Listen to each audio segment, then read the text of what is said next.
Crossfire Sierra Squad is a new VR shooter available for PC and PSVR 2, which has got, in my opinion, the most powerful feeling guns in a VR game. I will go over the gun handling shortly, but first, let me give a quick overview of the game and why I think this game is better than a lot of other content creators say it is. It's got a single player story campaign as well as 2-player co-op missions and a 4-player horde mode. The single player campaigns consist of 13 missions and it's going to take you about 5 to 6 hours to finish, but you also get 50 missions you can play solo with an AI teammate or with a real life friend. Just playing through each mission once is going to take you about 12 plus hours to finish. The game is also built in Unreal Engine and it's got some really nice graphics with some nice lighting, and the environments have a great level of detail. It's the best looking military style VR shooter out there. I was personally hoping for a Call of Duty style campaign, which this does fall short of, and it's more arcade style with lots of enemies to kill. There are 2 different modes. You've got regular, which has got loads of stuff on the screen like enemy health bars and hit markers, and the enemies are more spongy and take more bullets to kill, but you also have more health and you stay alive for longer. Realism mode strips away all the health bars and other crap on the screen, and it makes the enemies die much quicker, but you also have a lot less health. A guy with a shotgun can walk around a corner and one-shot you. Oh, sniper! Oh, crap. This completely changes up the way you have to play the game, as you can't just rush around going Rambo. Sometimes you're going to need to back off to get a better position. Using cover and peeking corners are all necessary to survive. This is how I personally played the game, and I found it much more enjoyable. Make no mistake though, the game is still arcade in the way that it throws a shit ton of enemies at you, and you will die and have to redo sections several times to get through them, but overall I prefer the challenge and I didn't find it stepped over the mark of becoming frustrating. When the game launched, this wasn't an option, and the first 3 missions are very short and they're effectively wave shooter style. You walk up to a point in a level and then you have to defeat waves of enemies and then the mission is over. It really doesn't set a good impression, and the game had negative reviews on Steam at launch. It's now at mixed reviews after lots of patches, and they're still improving the game.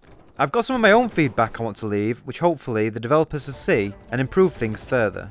Once you get past those first 3 missions, which are now marked as tutorial, the game does open up a lot more and it becomes a bit more like a Call of Duty style campaign where you're going point to point, but the game is still very incredibly linear. It literally puts a yellow marker on the floor telling you where you need to go, and there are areas that look like you could go into them, but the game stops you.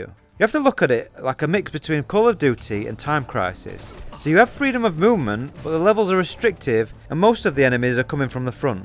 This might sound off-putting, but let me show you some of my favourite missions, and if these don't appeal to you, then it's probably not for you. Mission 4 is where the game starts to get good for me. You start off going through a market area, winding your way through narrow passages, picking off guys along the way. You have to weave through some buildings, peeking corners so that you don't get taken out by snipers.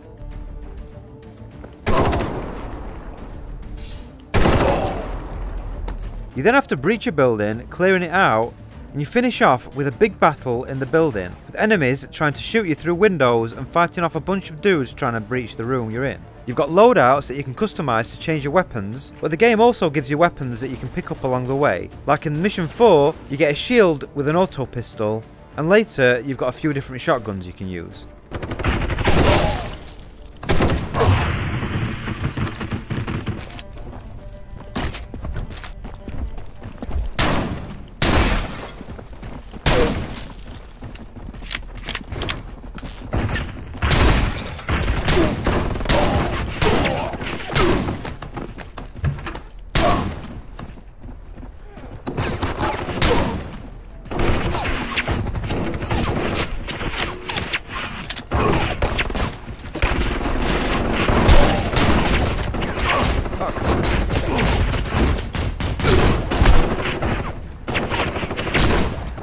There's also a level where you've got a big end battle with helicopters dropping in troops, and you've got a minigun that you can rip and tear with.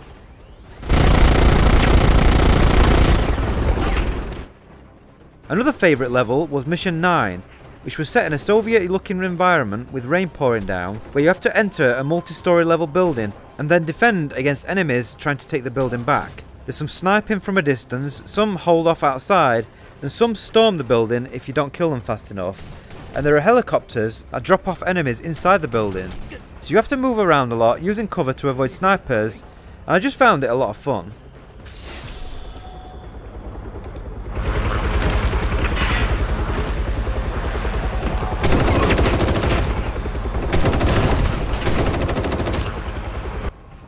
co-op missions are also really fun. In fact, I'm enjoying them more than the main campaign, but co-op helps with that. They are reusing the same levels from the main game, but changing them up with different routes, and it feels like they're doing enough to give the levels a new life and not feel like you're playing the same thing over and over again. There's one mission with a blizzard where they give you some thermal scope guns to help you see the enemies through the snow, and it was loads of fun, trying to find the enemies and take them out with poor visibility. Overall, the mission and gameplay could be better, and I wish it was more open, but I still found it lots of fun, especially in co-op. So let's talk about those guns, because there's some good stuff and some bad stuff. The big plus is that they feel good to aim and shoot. The guns have got a recoil, so with a full auto rifle, the gun will move up if they hold the trigger, but it's not excessive and it feels nicely balanced. The big thing the game does have, which I think more VR games should incorporate, is some slight screen shake. It's subtle in most guns, but it's just enough to make the guns feel more powerful, whilst not being annoying or potentially making people sick. You can disable it in the options, but I personally really like it. You can notice it more with things like the shotgun, where the screen will have a jolt every time you fire. The sights work well, with the usual red dot and hollow sights. Originally, the longer range scopes were greyed out, and you had to either bring the gun to your face or press the trigger on your offhand to pop open a 2D scope that fills the screen, but now they've got proper 3D scopes that you can look through like most VR games, but you still also have the option to activate the 2D scope if you want. I will admit that I still use a 2D scope sometimes for long range shots, because looking through the small scope in VR can be tricky.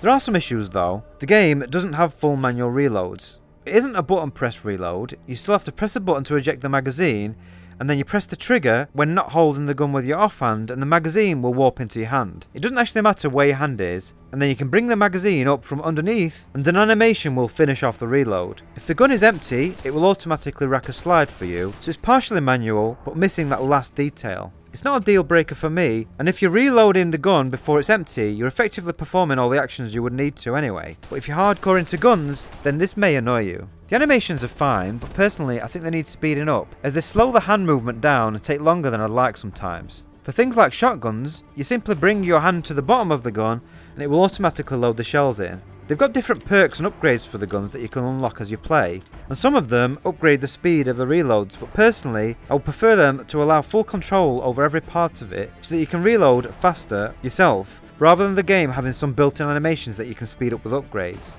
A couple of other things worth mentioning are that the hands are massive. The scale of the world and most of the guns are fine, but you've got some big old meat hands. It looks like you were born in a sausage factory. I also tested the hand positions, and they are off slightly. They've got options to adjust the vertical and horizontal alignment, but the hands for most guns, they sit a little far down and back. But some guns, like the minigun, are too far forward, so they could do with tweaking each gun slightly so that they match up with your game controller position. The voice acting isn't the best, and it can be a bit cringy. Seems like the entire base was caught in an explosion.